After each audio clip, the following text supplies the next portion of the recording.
Now, very warm welcome to another exciting edition of China Now with me, Stanley Kobilako. Now, as always, we begin with China Current, where Kris is standing by with the latest making the headlines. In this episode, we track the U.S. move to notify key companies to resume exports to China, Beijing's decision to lift its ban on Japanese seafood imports, and the launch of China's first floating solar power project at sea. Plus, we also hear from the chief scientist of Tianwen 3 as he unveils China's ambitious Mars exploration roadmap and much more. Stay with us. China Current is a weekly news talk show from China to the world. We cover viral news about China every week and also give you the newest updates on China's cutting-edge technologies. Let's get started.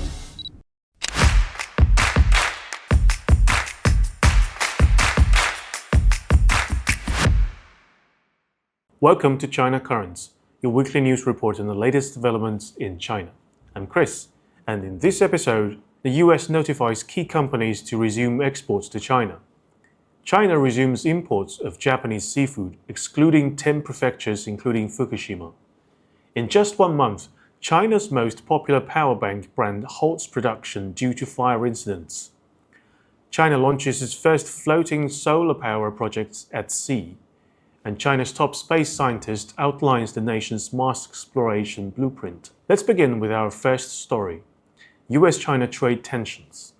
According to global media reports, several American companies have received government notifications allowing them to resume exports to China. These exports span 3 key sectors. First is ethane.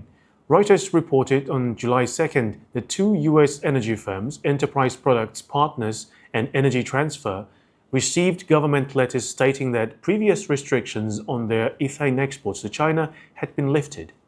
Ethane, a byproduct of shale gas extraction, is abundant and low cost in the U.S. With long-standing surpluses, China was once the largest buyer of U.S. ethane, purchasing about half of all U.S. production. Due to export curbs, U.S. ethane shipments to China dropped to 57,000 barrels per day in June, marking a historic low.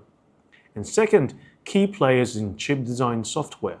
3 major EDA software firms, Siemens, Synopsys, and Cadence, have reportedly been informed by authorities that they no longer require special licenses to export their products to China. EDA tools are essential for semiconductor design across sectors such as smartphones, computers, and automotive electronics. According to a May report by Morgan Stanley, these 3 companies held a combined 82% share of China's EDA software market last year. And third, aircraft engines. The US has also approved General Electric Aerospace and other American aerospace firms to resume supply of aircraft engines and related parts to China. These components are crucial for the domestically produced C919 aircraft developed by Comac, which is seen as a challenger to global aviation giants Airbus and Boeing. The Chinese public has remained relatively unfazed by the latest developments, with many viewing American decision-makers as acting impulsively as always. Whether these signals a lasting de-escalation in bilateral tension remains to be seen. Our second story focuses on one of the most high-profile areas of China-Japan trade, seafood. China's Customs Administration has issued a notice stating that, effective immediately, China will resume imports of seafood from most regions in Japan, excluding 10 prefectures, including Fukushima, where a nuclear accident previously occurred. In addition, China outlined several conditions. Japanese seafood must be accompanied by a health certificate, proof of compliance with radioactive substance testing, and proof of origin when submitted for import declarations. If any products are found to violate China's regulations or food safety standards, or if Japan fails to uphold its regulatory responsibilities, China will immediately impose control measures. And before Japan decided in 2023 to release nuclear-contaminated wastewater into the ocean, China was Japan's largest seafood export market. In 2022, Japan's total seafood exports amounted to approximately $2.8 billion, of which 22.5% went to China, making it the top destination. For scallops alone, over half of Japan's exports were destined for China. In August 2023, to prevent the harmful consequences of Japan's discharge of radioactive wastewater from Fukushima, China imposed a complete ban on Japanese seafood imports. The basis of the new imports resumption lies in China's continued independent testing of the Fukushima discharge, the results of which have shown normal readings. A full recovery of seafood trade between China and Japan may not come anytime soon, but China's move offers long-awaited relief for Japan, which has been under growing pressure from Trump-era auto tariffs. Next, we look at how a display of hubris backfired big time. On July 6th, Chinese power bank giant Romos announced it would suspend operations due to fire incidents caused by its products. But just a month prior, the company was one of China's top-selling charger brands, with annual sales of 50 million units, widely popular among Chinese consumers for its low prices and decent quality. Let's trace the timeline of the incident. It began in early June when 21 universities in Beijing issued notices requiring students to stop using Romos's 20,000 mAh power banks due to reports of spontaneous combustion. One student was reportedly woken up in the middle of the night by a power bank catching fire beside its pillow, burning mosquito nets and blankets. It took 2 buckets of water to extinguish the flames. After the incident, Romos responded with what can only be described as remarkable arrogance. Instead of conducting technical investigation immediately, it brought its legal departments to sue the 21 universities for defamation. The public was enraged. Only then did Romos urgently announce the recall of nearly 500,000 power banks, but its follow-up action remained disappointing. The company asked users to send back potentially flammable power banks themselves. Later, it updated its policy requiring users to first fully discharge the device, soak it in salt water for 24 hours to reduce explosion risk, and then to ship it back. The process was both complicated and absurd. And soon after, Romos's 3C quality certifications were almost entirely revoked, and China's airport security began specifically targeting Romos products, banning them from being carried aboard flights due to safety concerns.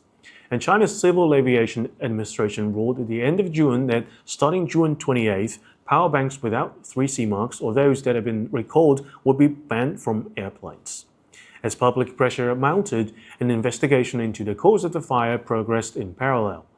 Authorities eventually traced the issue to a contract manufacturer in Jiangxi province, which had secretly substituted the battery separator material. The new material had reduced insulation performance, causing overheating, combustion, or even explosion under extreme conditions. On July 6th, Romos announced it would halt all operations and production and close down its flagship stores across major e-commerce platforms. A total of over 490,000 power banks were recalled. In a nutshell, it was a months-long seamless cooperation between consumers and the government in combating one non-compliant market giant. Next up, a story from China's area of strength, new energy. After laying solar panels across deserts and rice paddies, China has now identified an even more ideal solar installation site, the ocean. For the first time, Sinopec has successfully launched a floating solar power station into industrial operation. The plant floats on a body of water connected to the sea, covering an area of about 60,000 square meters, with an installed capacity of 7.5 megawatts. The solar panels rise and fall with the tides and benefit from seawater cooling, boosting power generation efficiency by 5 to 8%. From a design perspective, the ocean is an ideal site for solar panels, vast, unobstructed, sparsely populated, and with long hours of sunlight. But to realize this engineering vision, Chinese scientists had to overcome a range of technical challenges. In full seawater environments, photovoltaic systems face issues like corrosion, marine organism attachment, and tidal fluctuations. To address these challenges, Chinese researchers developed anti-corrosion, anti-barnacle brackets, and underwater anchoring systems that withstand Category 13 typhoons and tidal variations up to 3.5 meters. They also added inspection pathways close to the panel surface, significantly improving operational safety compared to conventional systems. Surprisingly, despite all these innovations, the floating solar station's equipment costs are 10% lower than the traditional fixed panel systems. With 71% of the Earth's surface covered by oceans, floating solar stations offer new opportunities for coastal and shallow sea regions, helping to further reduce the cost of solar power generation. Lastly, let's check in on China's Mars exploration mission.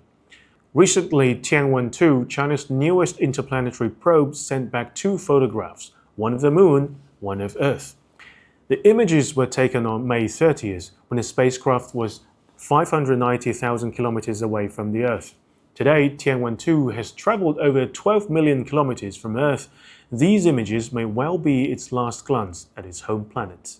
As previously reported, Tianwen-2 is the second phase of China's Mars mission and will spend 2 years testing key technologies in preparation for Tianwen-3, which will attempt to retrieve Martian samples. Coincidentally, in the same week Tianwen-2 sent back those images, Hou Zhengqian, the chief scientist of Tianwen-3, published an article in Nature Astronomy, offering the first detailed explanation of China's Mars blueprint to the global scientific community.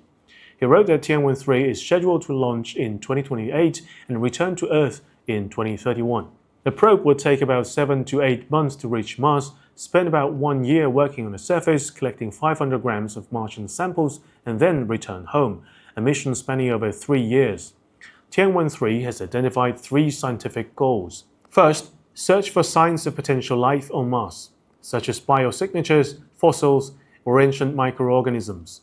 Second, study Mars habitability, including the evolution of water, atmosphere, and oceans. Third, understand Mars' geological structure and its history of geological evolution. The core task of Tianwen-3 is sampling and return, making it the biggest competitor to NASA's Perseverance rover. The key difference? Perseverance samples only the surface, about 5 millimeters deep, while Tianwen-3 aims to drill 2 meters underground. Moreover, according to NASA's schedule, Perseverance samples are set to return in 2033. If China's plan proceeds smoothly, Tianwen-3 will return 2 years earlier, achieving the world's first successful Mars sample return mission. Hou also emphasized that after samples are retrieved, China will fully open access to the global scientific community, inviting international collaboration and advancing humanity's collective pursuit of scientific discovery. And that's all for today. Thank you for watching this episode of China Currents. If you have any thoughts or comments, please leave them below. And see you next time. Our first guest is Peter Walker, author of the insightful book, Powerful, Different, Equal. He'll be taking us through a review of the first 15 years of the 21st century, reflecting on how China was perceived by the United States during that pivotal period, and how that compares to the reality we see today. Let's dive in. Over time economically, the U.S. has tried containment without success. It's now trying tariffs, which are also predicted to be unsuccessful. So what I'd like to do tonight is basically start by reviewing the first 15 years of the 21st century in terms of how China was viewed by the U.S. then talk about the most recent 10 years where there was a fundamental change in the U.S.'s perception of China. And I'll do it by breaking the century into 2 different time periods. The first is the first 15 years, roughly 2000 to 2015. And during that period of time, the U.S. frankly did not see China as a strategic threat. And there were a couple of reasons for that. One is it's communist China. And the U.S. at that point in time thought there was very clear evidence that the only major global experiment in communism was the Soviet Union. And the Soviet Union was a failure economically because the only real strength they had were the reserves in oil and gas.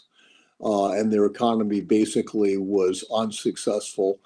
And then the second is the Soviet Union basically dissolved in 1989. So they were unable to retain direct control over the countries that made up the Soviet Union. So the U.S. started out with the idea that as a communist country, China is unlikely to be successful because Russia was not successful.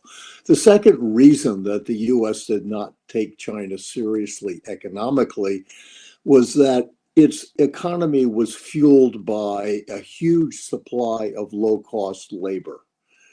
So China was producing very cheap commodity products, but everybody understood that as China becomes wealthier, the wages and the costs will go up.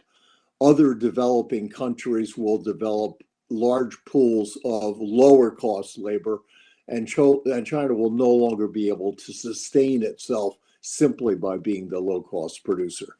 So the US was pretty comfortable when the issue of China entering WTO came along in the early 2000s and was actually supportive of China joining. And the underlying reason was it did not regard China as a threat for those two reasons that I mentioned. But that changed very fundamentally when we got to 2015. One is China became much more significant in the manufacturing side. You know, we went through the period in the early 2000s of actually much earlier than that, but through globalization, an awful lot of US companies moved their supply chains to China. And so slowly but surely, China became the manufacturing engine of the world.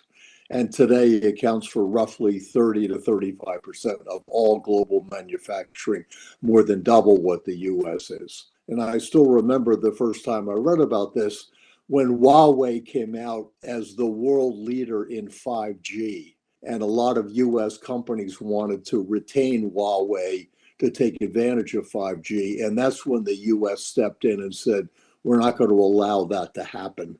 And that was really the beginning of containment, as was practiced in the US. So the US, looking at the progress China was making in manufacturing, and evidence started coming in that other initiatives by China were also successful. So China became the global leader in renewable energy, in both wind and in solar.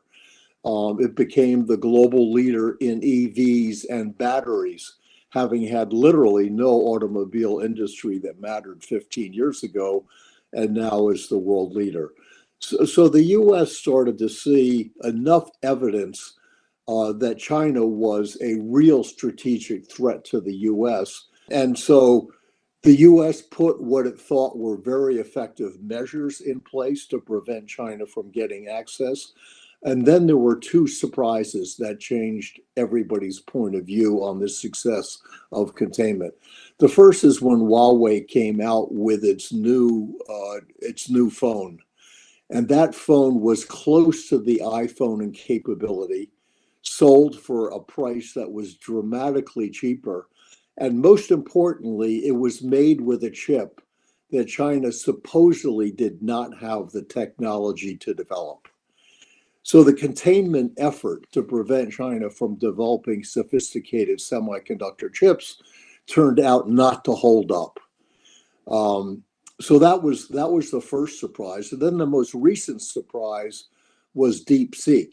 DeepSeek was basically developed by a startup. It wasn't a government initiative at all. But DeepSeek generally demonstrated that it could match the performance of the high-end tech companies in the US in AI, which were investing hundreds of billions of dollars in AI. So you then started to read an increasing number of articles in the US that basically said the US cannot contain China in terms of technology. And so Trump tried by, doubling down on some of the things that Biden did, but then he introduced tariffs as another weapon against China. And the tariffs had two broad objectives. One was to reduce trade balances between the US and China, where obviously the US was importing a lot more from China than they were exporting to China. But that's simply because China was a better, more effective manufacturing source. So the tariffs have gone in to basically stop the flow of imports from China to the US. But that process is turning out to be driving higher costs in the US and driving inflation. So what we're seeing is that the first objective of tariffs is turning out to be very counterproductive because it's driving up prices in a significant way. And then the second objective of tariffs was to rebuild U.S. as a manufacturing center. So when you ask the basic questions of where is the talent going to come from to rebuild our manufacturing centers, where is the capital going to come from who's going to invest in underskilled labor and high cost labor in the US? And the answer is people aren't going to invest in that. If you step back and say the US has now gone down a learning curve and understands that containing China and defeating them by tariffs is not going to be successful. The next on Thinkers Forum is Parag Khanna, founder and CEO of Alphagio, and author of thought-provoking book Move, Where People Are Going for Better Future. His submission will focus largely on global migration trends, exploring where people are moving and why. Let's hear from him. We are already in an age of large-scale mass migrations, both within regions and across regions and continents of the world. In the 19th and 20th centuries, the primary drivers of those migrations were economic or political phenomena. The political phenomena, of course, are civil wars or international conflicts, invasions of countries, genocides, and so forth. The economic causes are labor shortages, the search for a better life. As people moved, some of the biggest movements were actually from Europe to America and from Asia to North America, as we're seeing now. But right now, as we speak, 1/3 of migrations in the world are already driven by climate, already today. So this is not a future prediction. This is today's reality. And that accounts for people that are displaced within countries and across countries. So that's very important to realize. We have three major drivers of large-scale migration today: political, economic, and climate forces. And they are not only co-equal in number, but they really do shape each other. As we know, many of the conflicts in the Middle East, for example, in the Arab world, have a climate cause like drought, a political cause like corruption, an economic strife or political strife, and an economic cause like the collapse of an economy and the state. So all of those three things go together. We cannot neatly disentangle them. So when we see the large-scale migrations from Africa to Europe, for example, or the Arab world to Europe, we know that there are political, economic, and climate causes of those migrations.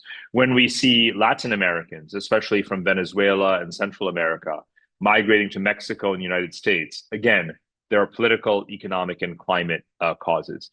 We are only in the early years of these mass migrations, not only accelerating, but expanding in terms of the geographic vectors that we see. So in my work, I have pointed to the growing flow of Asians from South and Southeast Asia all the way to Europe, for example. You could call it a westward migration along the Silk Roads of Eurasia. In the past, we did not have as many Asian populations in Europe as we do today. Now, what does it mean for sovereignty? Well, that will depend on the destination. There are strong states that are able to accommodate large-scale migrations and harness those forces to strengthen their economy and to improve overall welfare. And then there are places where it may fuel secessionism, civil war, dissolution, whatever the case may be. So I don't think there is one answer to that question, but there will be a tense relationship between migration and sovereignty in the future. We use the phrase terraforming to describe reshaping or engineering life on other planets in our solar system or beyond to make them habitable like Earth. And my argument is that we should terraform more of the Earth in order to make it more habitable. Due to climate change, soil erosion, and other factors, there is a growing constraint on the availability of arable land, fertile land, habitable land, what I would call resilient land in the world. And so preparing those geographies, those topographies to absorb human life in a world that is reaching its peak population of 9 billion plus people in the coming decades is, I believe, the imperative. And that requires not just new infrastructure. We don't want those new cities as they may emerge in resilient climates in Canada or Russia or Kazakhstan. They do not need to look like Shanghai, right? They need to be a new kind of urban design that is more circular, as it's known. And that means attempting to localize the production of food, water, and energy, to have dense development for housing, to be mixed use in terms of residential, commercial, professional, industrial assets, having medical and education and so forth together. But most importantly, it's about water reusage and wastewater treatment and recycling.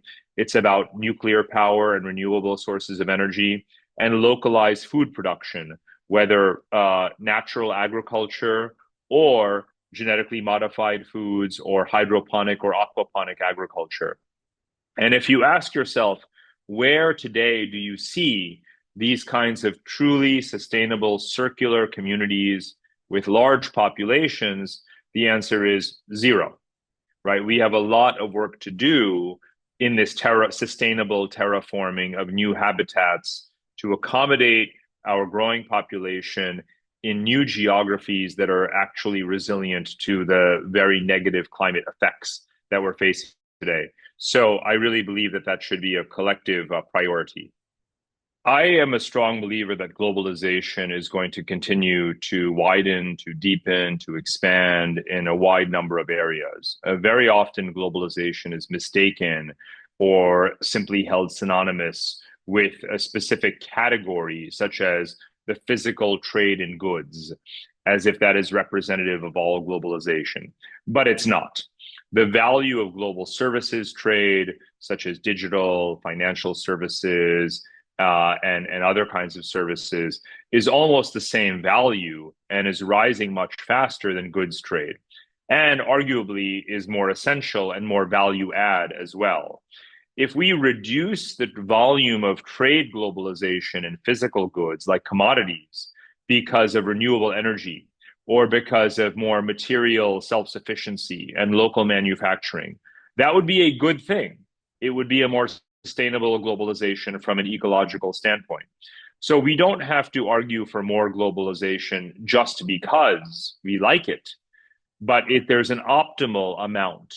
So the notion of economic fragmentation, industrial policy, resource and financial nationalism, and technological nationalism and protectionism are not necessarily bad if they're contributing to more local productivity, more local self-sufficiency, less intense resource consumption, and so forth. There is a happy medium between borderless globalization and walls that are put up between nations and powers. So I don't think that we should also be teleological about any of them and predetermine what path they will take. Because on the one hand, there is this fragmentation into regional or national blocks and spheres. But remember that each power, whether it is China or America or Europe or India, they also seek to have an extensive reach and footprint and market share around the world. So they are promoting globalization as they expand beyond their sphere of influence. And that's, of course, what China's Belt and Road does. That's what Europe's connectivity initiative does. And that's what America is also doing. So I think that we should view globalization as something that we measure as the net result of all of these activities, whether they are economic, technological, financial, and infrastructural. And then we will see whether or not we have more or less globalization. Remember that migration is one of the dimensions of globalization, and that is also rising. So on balance, I'm actually quite bullish that we will continue to have more globalization. But yes, it is transforming in new ways with new anchors, new pillars, new dimensions. But it is definitely not disappearing or receding. Very often people speak about grand strategy as a military exercise, though formally, grand strategy is really about a nation or a power's vision for the world, the ends that it wishes to achieve, and the means and resources that will dedicate to achieve those ends. And so when I am explaining Belt and Road to people, I often say that Belt and Road is not an alternative to Chinese grand strategy. It is Chinese grand strategy and a very important pillar of that grand strategy. It is a means and it is also an end. It is an end in that it is helping to reshape trade relations, it is building infrastructure, it is unlocking resources, it is enabling supply chains, but it is also doing so in a way that favors China to reduce the friction between China and its main trading partners. It's also promoting Chinese financial influence. If you add the layer of dual circulation, which is to say more self-sufficiency for China internally and more financial interdependence between China and its trade partners globally. So I do believe that Belt and Road is a very formal and significant pillar of China's overall grand strategy. When I study the impact of infrastructure on growth around the world, there is a historical relationship that is very difficult to argue against. We need infrastructure to grow. Many countries also need to borrow and take on debt in order to finance that infrastructure to grow. So generally speaking, I am a strong believer in greater infrastructure investment, and the Belt and Road has been one of the key enablers of that, especially in the post-colonial world. Most of the world's countries are post-colonial countries. They were born in the 1940s or later, and they have become overpopulated. They are underdeveloped.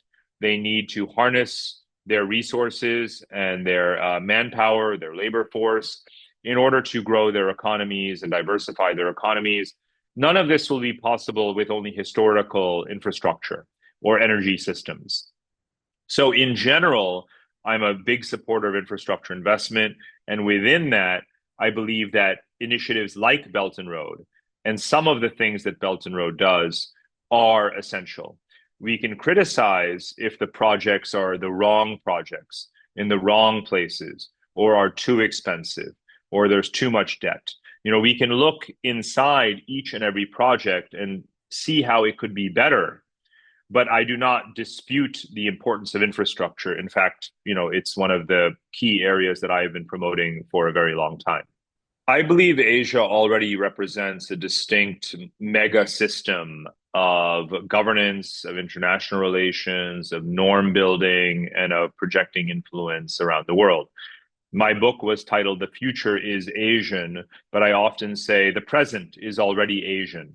Most of the human population lives in Asia. Most of the world's economy is in Asia. Most of the world's economic growth is in Asia. Most infrastructure investment is in Asia. Most private wealth is in Asia. Other than capital markets and some aspects of technology, generally speaking, the world is an Asian world. So I don't think that this is a future question. I think it is a present reality.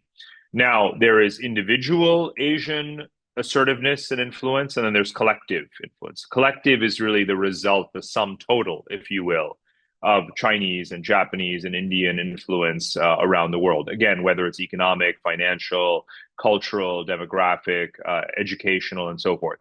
But two of the key areas are institutions and governance. We already see that the Asian Infrastructure Investment Bank or the Belt and Road or the Regional Comprehensive Economic Partnership, these are effectively larger and more important institutions than many Western institutions already today. If you are already governing the activity of Asian nations with each other, then you're effectively governing more of the world than Western institutions are governing.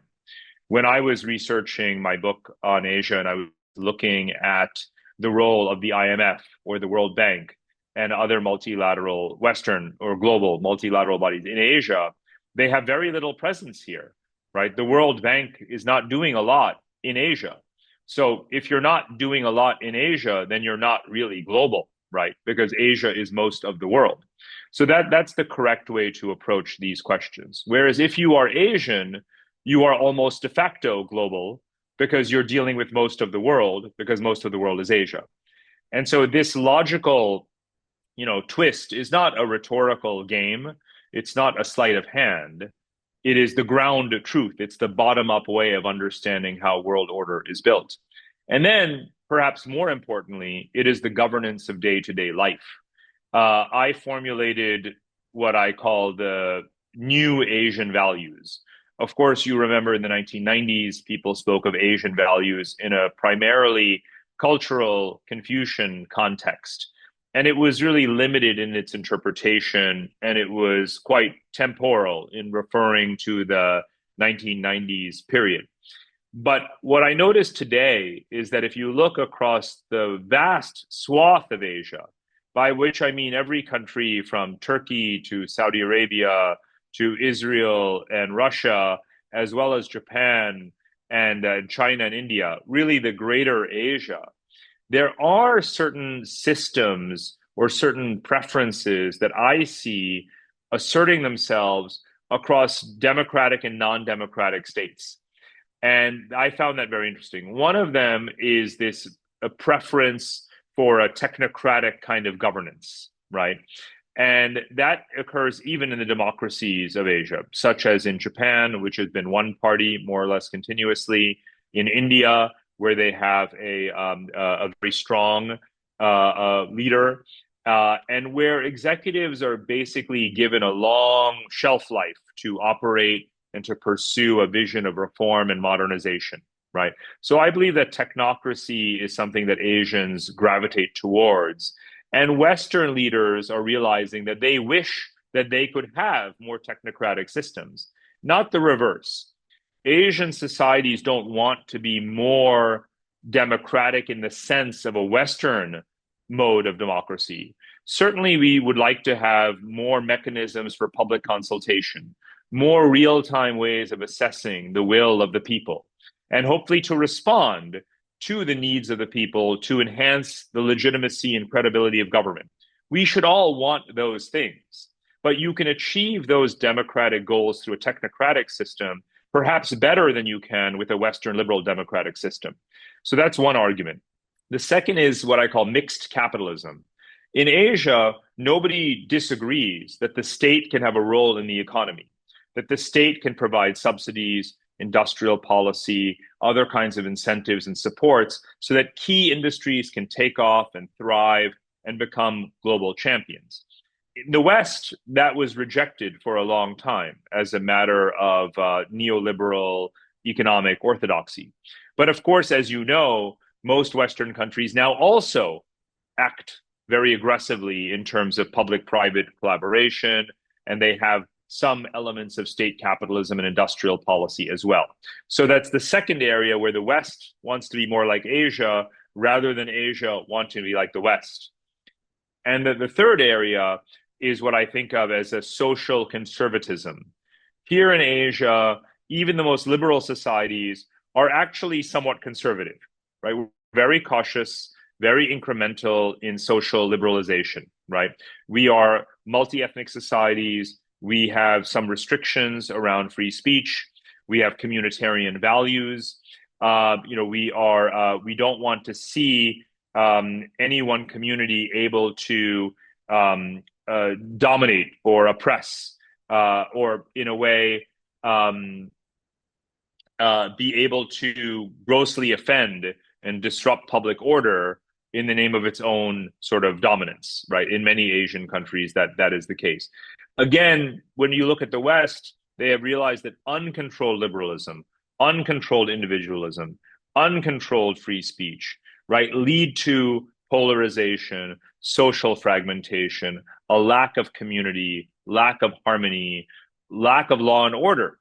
And so there again, they want to be more like Asia. So technocratic governance, mixed capitalism, social conservatism, these are the three pillars of what I call the new Asian values. And I see this as the dominant mode of desirable form of governance for all Asians and for almost the entire world. So clearly, it's not a situation where we are debating how much do we want to be like the West. We are in a world where the West is debating how can we learn from Asia. That, again, is not a rhetorical statement. It's not a rallying cry. It's an observation of the world today. So Asia is actually a multipolar region in a multipolar world, right? So again, Asia is a world unto itself. It is a mega system. China is the most powerful pole within the multipolar Asia, but you also have Japan as a pole, India as a pole, Australia as a pole, Russia as a pole, and so forth. And so there will be dynamics within Asia in its own multipolarity. And then you have the global multipolar system in which the United States has its strong historical alliance relationships with Australia, with Japan, and strong relations with India and so forth. So you mentioned Quad, AUKUS, and other groups. So there is a multiplicity, a plurality of diplomatic and strategic mechanisms and fora and negotiations and maneuvers that are going on in Asia all the time. I liken it to jujitsu. The powers are knocking each other off balance if they can, using the other's body weight and momentum in these maneuvers and exercises. We don't know how it will settle. I believe that Asia will actually remain multipolar. I don't believe that any one power can fully dominate all of Asia.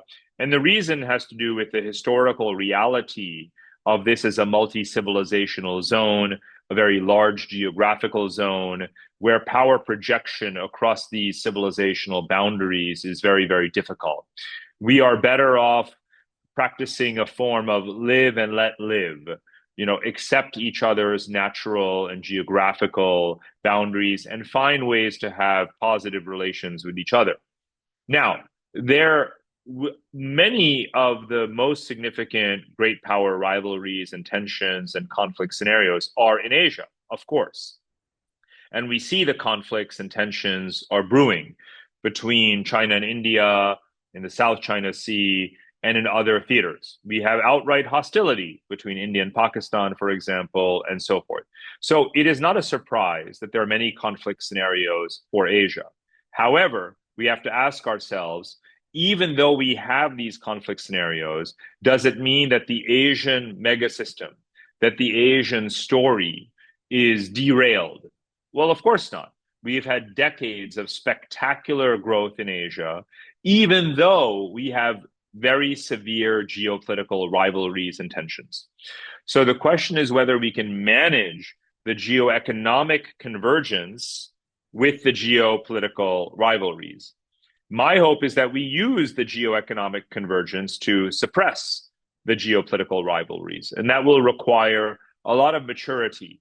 I often appeal to Asian leaders, whether it is Chinese, Japanese, Indian, and others, and I say it would actually be quite straightforward to apply what I call a technocratic peace theory, the idea that we select credible officials to represent our negotiating position and to meet privately, to come up with amicable solutions to border conflicts, rather than to risk the scenario that they will blow up in the future. And I would like to see Asians take this approach in settling our fundamental disputes, because these are not disputes that will be solved from the outside. Asian disputes will not be solved by America. Asian disputes will not be solved by Europe. So we have to solve them, and we should solve them sooner rather than later, especially in the cases where the solutions are very obvious. Well, digital geography is both a category of infrastructure, but it is also something that is intangible, invisible, and in the cloud, and reshaping dynamics at all of those levels.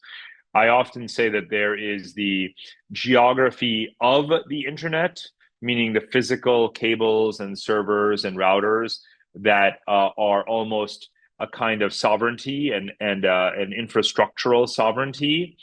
And then there's the geopolitics in the internet, which is, of course, the cloud, cyber war, cyber conflict, data storage, AI models, where they are trained, and so forth and so on. So, in that sense, yes, the digital geography is multiple layers of geography, and it is reshaping great power relations as well. And you can see this again with the debates about who is hosting whose data, for example, and who has access to whose data. So I think that that is a very live dynamic in the world today, but I don't think that it has one end state.